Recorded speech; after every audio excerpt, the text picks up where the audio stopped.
오늘 갈라디아서 말씀 함께 보겠습니다. 갈라디아서 3장의 말씀입니다.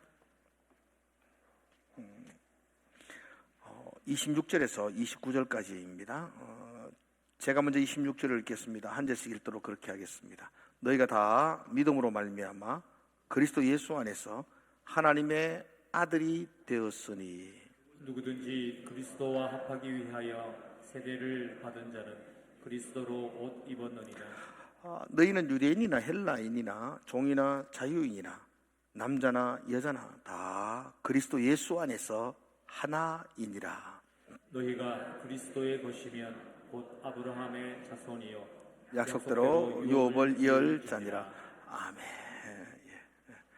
우리는 올 한 해 기독교적인 세계관에 대한 설교를 계속 하게 될 겁니다. 그러니까 자녀들과 함께도 세계관에 대한 이야기를 하게 됩니다.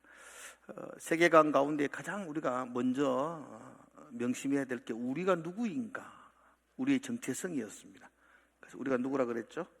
하나님 닮은 하나님의 대리자. 한번 따라 합시다. 우리는 하나님 닮았습니다. 우리는 하나님의 대리자입니다. 이게 우리의 정체성입니다. 그런데 이 정체성만큼 중요한 게 내가 누구인가가 분명한 것도 중요하지만 이 정체성, 이 신분이라 그러죠. 이 신분에 걸맞는 삶을 살지 않으면 망가진 인생이 됩니다. 어떤 신분을 가졌다 할지라도 이 신분에 맞는 삶을 살지 않으면 그 인생은 무너지는 거죠. 우리가 그리스도인으로서 하나님 닮은 하나님의 대리자라면 그에 맞는 삶을 살아야 합니다. 그래서 중요한 게 잘 사는 겁니다. 한번 따라 합시다. 잘 살자. 굉장히 중요합니다. 대구에 가면 영남고등학교가 있습니다. 혹시 영남고등학교 나오신 분 있나요? 그 밖에서도 교문 안에 들어보면 그 학교 교훈이 새겨진 큰 돌판이 있습니다. 혹시 영남고등학교 교훈이 뭔지 아십니까? 잘 살자입니다. 한번 볼까요? 사진. 이 학교 사진입니다. 잘 살자. 그리스도인으로서의 삶을 이야기하는 건 아니지만 그러나 모든 인생의 가장 본질이 잘 사는 겁니다. 지난 시간에 우리가 말씀을 드렸죠. 가정이 무너지고 가정이 흔들리는 것도 내가 아내를 잘못 만났고 남편을 잘못 만났기 때문이 아닙니다. 그래서 지난 시간에 우리가 계속 외쳤잖아요. 잘못 만난 것이 아닙니다. 잘못 살기 때문입니다. 그랬죠. 오늘 한 번 더 외쳐봅시다. 잘못 만난 것이 아닙니다. 잘못 살기 때문입니다. 그래서 우리가 잘 못 살아서 그렇죠. 하나님은 우리에게 가장 좋은 아내를 주셨는데, 가장 좋은 남편을 주셨는데 우리가 잘 못 사니까 흔들리고 무너지는 것 아니겠어요? 그래서 어떻게 사느냐 굉장히 중요하죠. 우리가 교회에서 믿음과 신앙의 삶을 배웠다면 그 배운 것을 제일 먼저 가정에서 보여줘야 되잖아요. 그게 참 안 되잖아요. 그죠? 가정이 하나님이 세우신 공동체고 하나님이 지금도 인도하시는 공동체니까 그 가정에서 하나님을 드러내야 되거든요. 그래서 지난 시간에 저희들이 어떻게 가정에서 어떻게 사는 게 잘 사는 거냐. 아내는 어떻게 살아라고 그랬죠? 아내는 남편에게 복종하시라고. 남편은 아내에게 죽자 그랬죠. 죽자. 그죠? 그리스도가 교회에게 하신 것처럼 십자가 진 것처럼 가정에서 남편은 아내에게 아내를 위해서 섬기며 죽을 각오로 섬기라 그렇게 했습니다.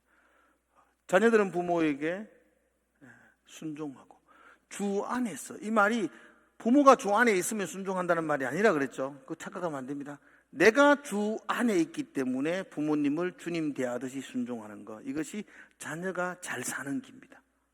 부모는요 노엽게 하지 말고 주의 교훈과 훈계와 양육으로 자녀를 가르치라 그랬습니다. 잘 사는 것 참 중요하죠. 그래서 가정에서 잘 사시기 바랍니다. 한번 같이 외쳐보겠습니다. 잘 살겠습니다. 아멘. 제가 사진 하나 준비했습니다. 우리 일부 예배 찬양을 인도하는 루이스 찬양팀들의 사진을 멋있죠? 우리 일부 예배 찬양팀입니다. 얼마 전에 단체복 맞춰왔습니다. 저기 그래도 비싼 거 맞췄다더라고.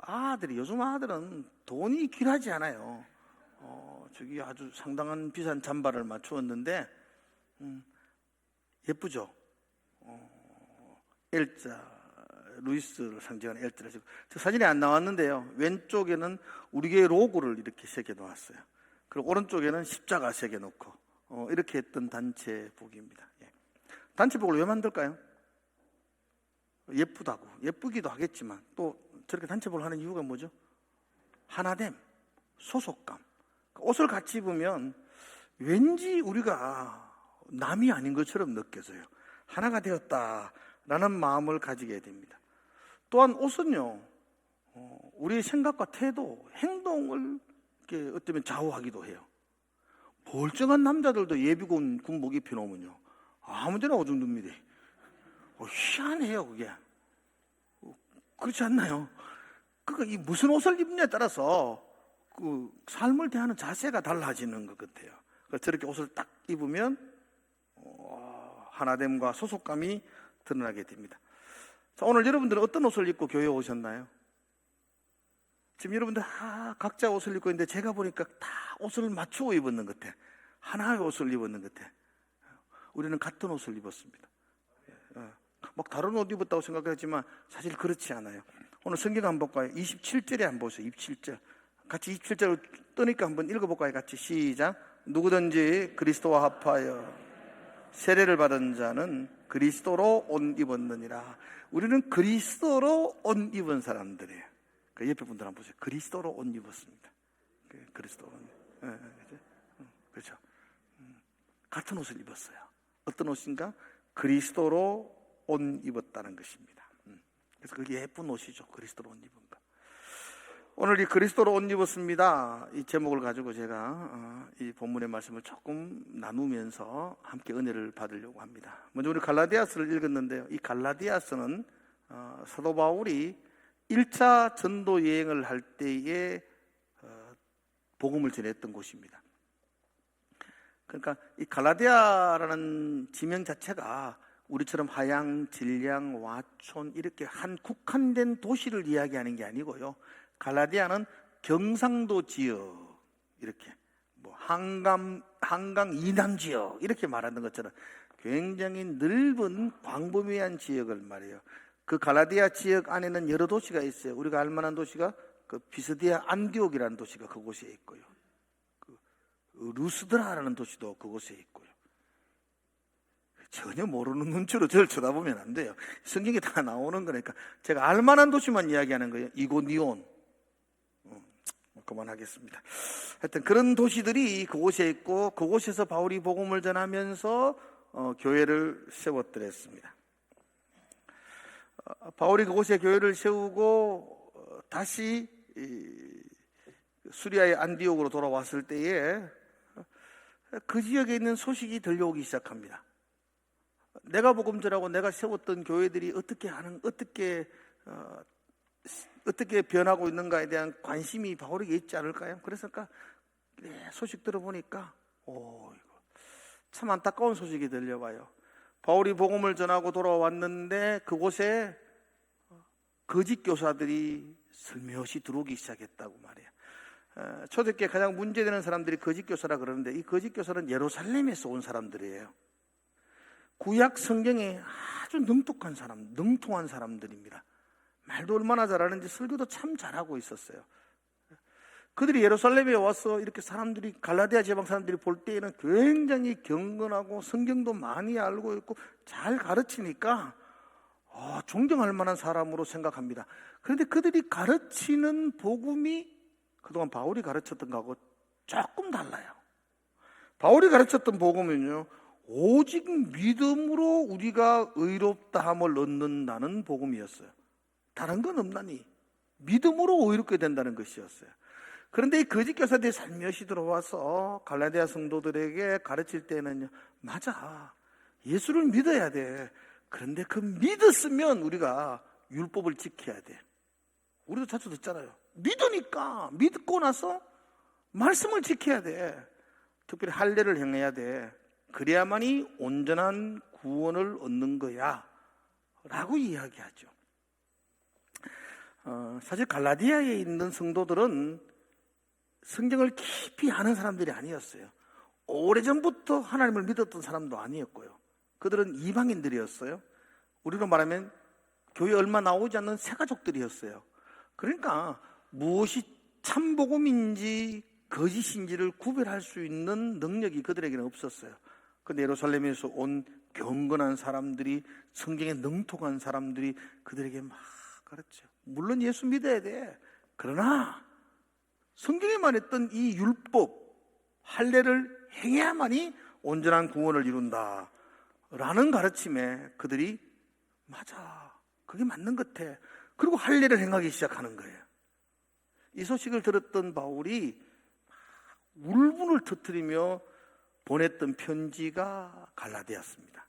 그래서 갈라디아서는 복음의 핵심을 가장 잘 요약해 놓은 성경책이에요.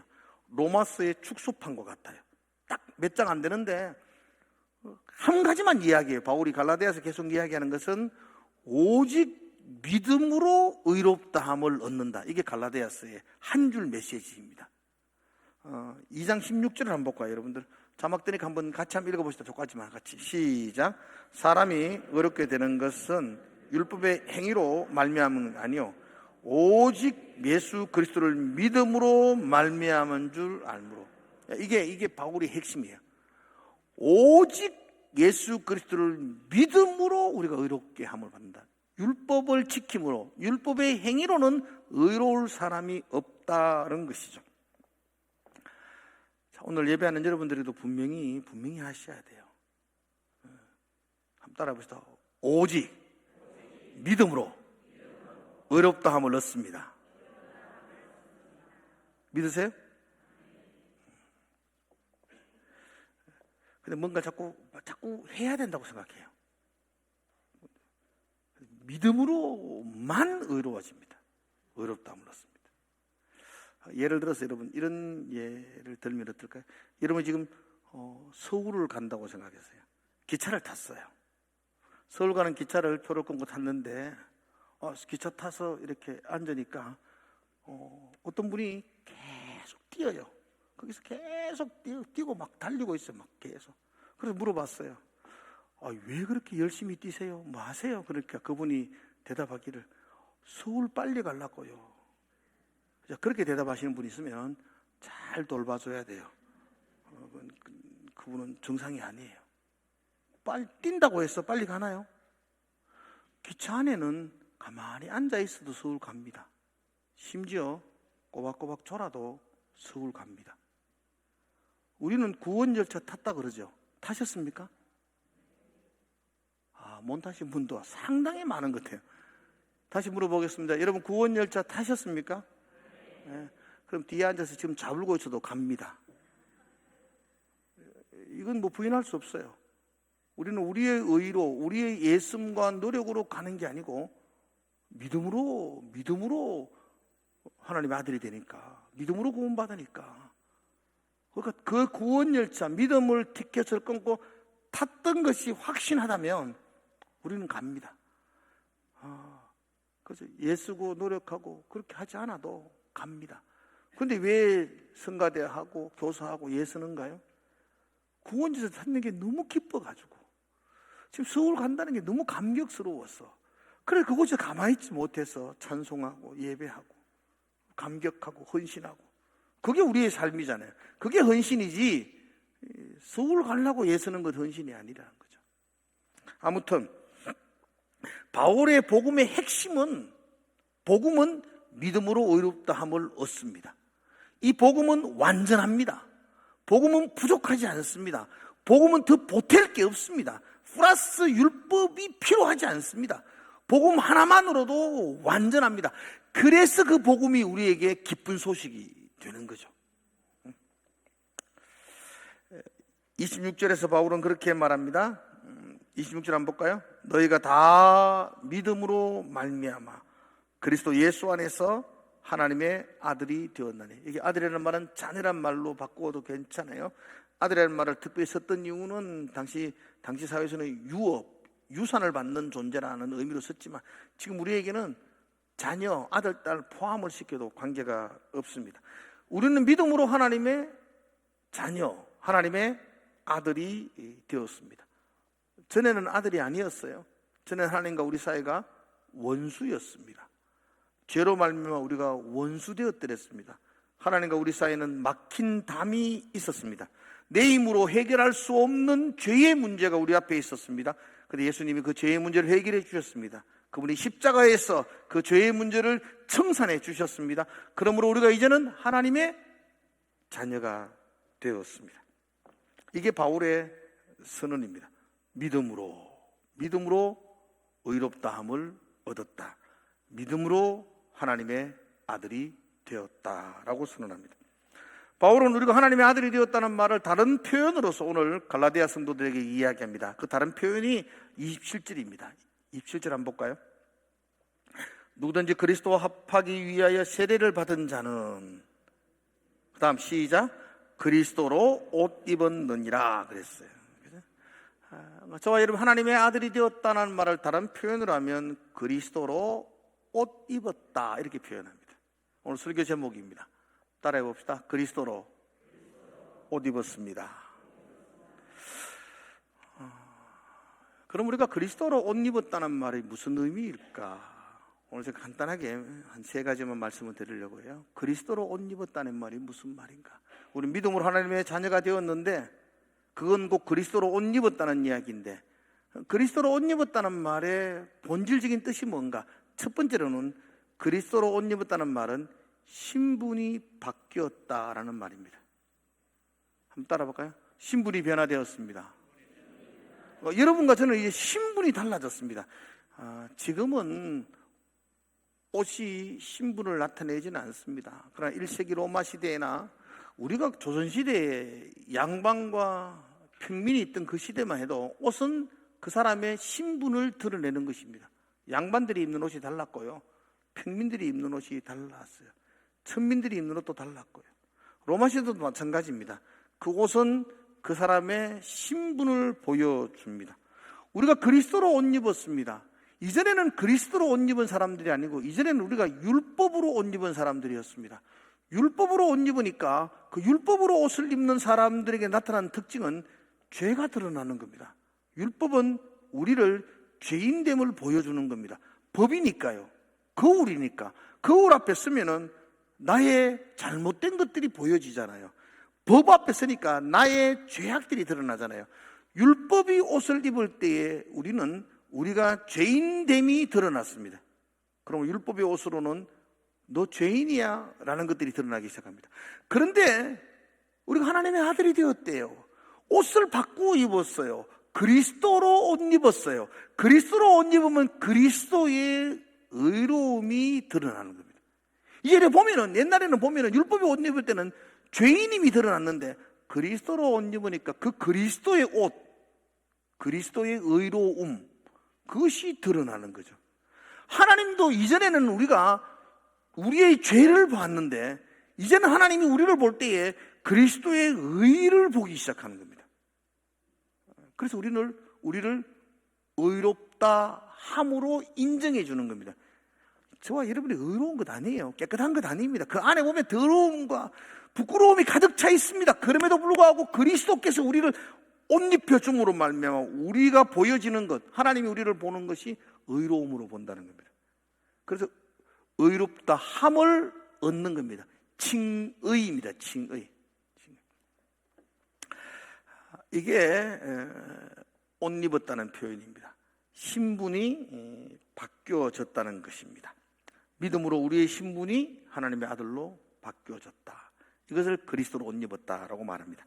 두 번째로 그리스도로 옷 입었다는 두 번째 표현의 의미의 뜻은 보호함을 받는다 뜻입니다. 요즘의 옷은 추워서 또 우리의 부끄러운 부분을 가리기 위해서 그런 기능이 있지만, 사실 당시 이 옷은, 로마 옷은 큰 두루마리로 온몸을 감싸는 거거든요. 그 감싸는 의미는 보호한다 이런 뜻입니다. 보호한다. 그리스도가 우리를 감싼다. 그리스도의 옷으로 입혔다. 그 말은 그리스도께서 우리를 보호하신다라는 의미입니다. 낮에 해가 너를 상치 못하고 밤에 달이 너를 해치 못할 것이다.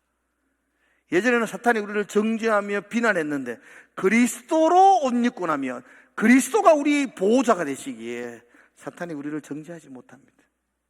그러므로 그리스도 예수 안에 있는 자는 결코 정죄함이 없나니. 할렐루야. 얼마나 멋있어요. 그리스도 옷 입었다. 이 말의 의미는 그리스도로 우리가 보호함을 받는다. 그죠? 신분이 바뀌고 보호함을 입고. 그리고 그리스도로 옷 입는다는 세 번째 특징은요, 하나가 되었다라는 말입니다. 하나됨. 28절에 한번 볼까요? 28절. 자, 28절 같이 읽어봅시다. 시작. 너희는 유대인이나 헬라인이나 종이나 자유인이나 남자나 여자나 다 그리스도 예수 안에서 하나이니라. 아멘. 우리가 읽기로는 이 말이 그냥 평범한 말씀처럼 들려져요. 그런데 1세기 로마 시대의 이 말은요, 혁명적인 말이에요. 이 생각의 지각이 바뀌는 지진이라는 말입니다. 유대인과 헬라인이 하나가 된다. 말이 안 됩니다. 유대인, 그 선민의식에 사로잡혀 있는 그 유대인이 지옥의 땔감으로 생각하는 그 헬라인, 이방인들과 하나가 된다? 이건 생각도 하지 못하는 이야기죠. 종과 주인이 하나가 된다? 이게 상상이 됩니까? 어떻게 종이 주인과 하나가 될 수가 있을까요? 이건 있을 수 없는 일이었습니다. 남자와 여자가 하나가 된다. 어디 감히 여자가 남자 있는 곳에 앉아 있어요? 어디 날 쳐다봐, 여자들이. 이 말이 안 되는 이야기야. 지금은 안 해요. 지금은 아닌데 이 시대에는 여자가 어디 감히, 여자가 어디 감히 남자와 하나가 된다? 동등하다? 있을 수 없는 이야기였어요. 그런데 이제는 지금 세상은 유대인과 헬라인이, 종과 자유인이, 남자가 여자가 동등할 수 없지만 우리는 그리스도 안에서 하나가 되었기 때문에 우리에게 있어서는 유대인이나 헬라인이나, 그렇죠? 우리에게 종이나 자유잖아. 우리에게서는 남자 여자나 다 하나다라고 선언하고 있는 거예요. 그래서 그리스도로 옷 입었다, 이 말은 우리 모두가 하나가 되었다. 이 하나가 되었다는 말은 어떤 단순한 친해졌다, 사귀게 됐다 이런 뜻이 아니고요, 본질적인 연합을 이야기해요. 본질적인 연합, 하나됨. 이걸 확장된 가족이라 그래요. 우리는 남편과 아내가 하나 되는 것처럼, 자녀와 우리가 하나 되는 것처럼 이제는 그리스도로 옷 입은 우리 모두가 하나가 되었어요. 지금 교회 안에는 지금 우리 교회 안에도 외국에서 오신 분들도 앉아 있잖아요. 그리고 경험이 많고 많은 세월을 살쳤던 어르신도 앉아 있고, 철없는 아이들도 앉아 있고, 많이 배운 사람도 있고 배우지 못한 사람도 있고. 그런데 이 모든 것들로 우리는 구별되면 안 된다는 겁니다. 돈 좀 있고 돈 좀 없고 이것으로 구별되는 게 아니라는 겁니다. 그리스도로 옷 입었기 때문에 우리 모두는 하나이다, 가족이다, 이런 뜻입니다. 이제 우리는 한 가족이 되었습니다. 이게 그리스도로 옷 입었다라는 의미입니다. 여러분, 가족끼리는 생각이 같을까요, 다를까요? 같아요? 다를 수도 있습니다. 달라요. 가족끼리 싸워요, 안 싸워요? 죽일 듯이 싸워요. 정말로 쌍둥이도 싸워요. 싸운다고요. 그치? 가족끼리는 멀리 떨어질 수도 있죠. 그러나 가족입니다. 가족끼리 생각이 다르고, 가족끼리 다툼이 일어나고, 가족끼리 멀리 떨어져 있다 할지라도 가족이라는 것은 변하지 않습니다. 그럼에도 불구하고 하나입니다. 그럼에도 불구하고 가족입니다. 우리는 뭐라고요? 가족입니다. 그리스도로 옷 입었다는 말이 하나가 되었다, 가족이 되었다는 이야기입니다. 비록 생각이 좀 다를 수 있습니다. 그죠? 의견이 다르져서 막 다툴 수도 있습니다. 그래도 우리는 가족입니다. 그래도. 한번 따라 합시다. 그래도 가족입니다. 한번 더 합시다. 우리가 남이가 뭐라고요? 그러면 가족입니다. 가족. 세상 사람들은 혈연을 굉장히 중요합니다. 사돈의 팔촌, 제가 경주긴가인데 어디 가가 경주긴가만 만나도 막 반갑다고. 반갑기는 뭐 반가워요. 다 그게지 뭐. 그죠? 근데 그게 그렇게 중요하게 느껴집니다. 어떤 사람은 지연을 굉장히 중요합니다. 그죠? 어디에 살았냐? 고향이 어디냐? 우리 아내는 울진입니다. 근데 그 동해안 쪽에 누가 들리면 다 지 고향입니다. 울진하고 강릉하고 얼마나 먼데 강릉 사람마다도 아이고 고향 사람이라고. 뭐가 그 고향입니까? 몇 시간 가야 되는데. 우리는 고향을 굉장히 중요합니다. 중요하게 생각합니다. 그런데 교회에서는, 믿음 생활에서는 학연과 지연이 중요한 게 아니고 그리스도로 옷 입었으므로 우리가 하나가 되었습니다. 그리스도로 말미암아 우리가 한 가족이 되었습니다. 그러므로 가족된 저와 여러분들은 어떻게 살아야 되는가? 그죠? 중요한 거, 우리는 한 가족인데 가족은 어떤 모습으로 나타나야 되는가? 가족이 꼭 필요한 게 뭐냐? 오늘 4가지 잠깐 말씀드리려고요. 가족입니다. 가족이 꼭 필요한 건 4가지. 4가지가 아니고 4가지이셔야 됩니다. 첫 번째로 가족이기 때문에 관심이 있어야 됩니다. 서로서로 옆에 분들이 관심을 가지셔야 됩니다. 한 번씩 제 아내가 저한테 여보 나 오늘 달라진 거 없어? 이러면 긴장합니다. 저는 아무리 봐도 달라진 게 없는데 머리 요만큼 잘랐는데 내가 어떻게 알아요? 그래도 뭐 달라졌으니까 물을 거 아니에요. 여기에 대답을 잘 못하면 관심이 없는 게 됩니다. 그래서 여러분들 누가 아내가 늘 달라진 게 없어 하면 와 예뻐졌네 이러면 됩니다. 머리가 예뻐졌네. 아무리 딱 이래 좀 더 좁히면 머리를 손대치면 야 머리 참 예뻐졌네. 뭐 잘랐니 볶았니 그런 말 하면 안 됩니다. 어제 뭐 어떤지 모르니까 우리는. 하여튼 예뻐졌네 이러면 됩니다. 관심입니다. 관심이 있어야만이 가족입니다. 옆에 분들에게 관심을 좀 가져주셔야 돼요. 그리고 말씀해 주셔야 돼요. 관심을 표현해 주셔야 돼요. 한번 보세요. 옆에 분들 힐끔힐끔 보세요. 관심을 가지시고 누가 앉아있네. 이름은 아세요? 그래. 가족은 관심을 가져야 됩니다. 두 번째 가족은 이해가 있어야 됩니다. 이해가.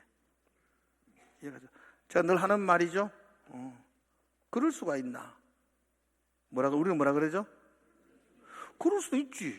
그러죠.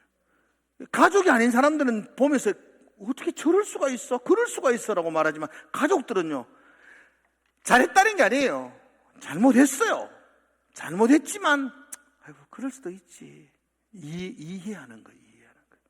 잘못했는데 잘했다고 우기지 마세요. 잘못한 건 잘못한 거지 가족이라도.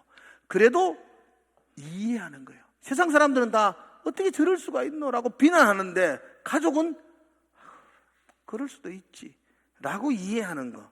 이게 가족입니다. 관심을 가지고 이해를 해주고. 세 번째가 배려입니다. 배려는 여러분 이해한다는 건요 마음으로 이해하는 겁니다. 아이고 그럴 수도 있지. 마음으로 이해하고 마음으로 이해된 것을 행동으로 나타내는 걸 배려라 그럽니다. 아이고 저 사람 그럴 수도 있지라고 생각했다면 전화 한 통해서 아이고 힘내라. 살다 보면 그럴 수도 있지라고 행동해 주는 거. 작은 선물 하나 가지고 와서 만나주는 거. 밥 같이 한번 먹어주는 거. 그렇게 행동하는 것을 배려라고 말해요. 가족은 관심도 가져야 되고요. 가족이 꼭 필요한 두 번째가 이해해야 되고 그리고 배려해 줘야 돼요. 그리고 마지막에는 함께 하는 거예요. 기쁜 일도 좀 함께 해주고 슬픈 일도 좀 함께 하고 함께 기도하고 함께 교회를 세워나가고 이게 가족이라는 겁니다.